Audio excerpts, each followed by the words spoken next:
I went straight to the hospital, and I found them over there at the hospital. How they doing now? The girls are doing good.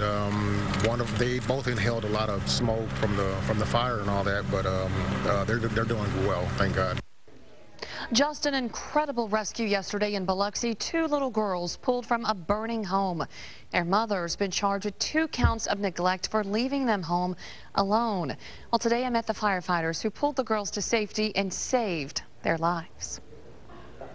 The firefighters are all smiles this morning, and for good reason. The 3 were involved in something not many firefighters will experience in their career. We've pulled people out of fire, sometimes dead, sometimes alive, but we're always afraid that a call is going to come in that involves children, and particularly we fear child fatalities. And the feeling of pulling those children out of there alive was just an exhilarating feeling. We were walking on clouds all night over it. Captain Steve Dunaway and his men say the moment they learned 2 little girls were still inside the burning house, everything changed. The firefighters madly searched the smoke-filled room. Andy Cosper was one of the first ones in and says nothing was going to stop him from getting to Patricia and Ashley Salas. First little girl that I put my hands on, I actually moved to the side because I thought it was a doll. She was so small and just so lifeless. It almost felt like a t-shirt laying on the ground.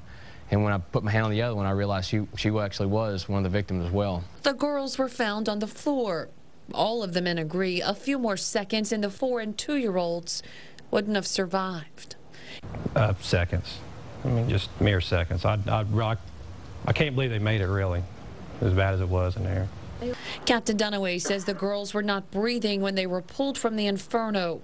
He performed CPR on one of them. You know, at the point they left with them, we still didn't know at that point whether they were going to live or die. And so we went back to fighting the fire and doing what we do, but it was in everybody's mind. There was a real somber feel about the scene.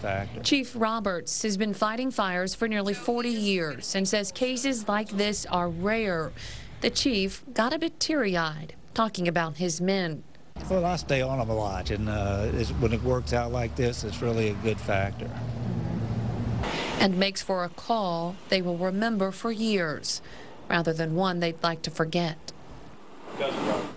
Again, the mother of the 2 girls, Brenda Salas, has been charged with 2 counts of child neglect for leaving the girls home alone. And that is when this blaze broke out. But the cause of the fire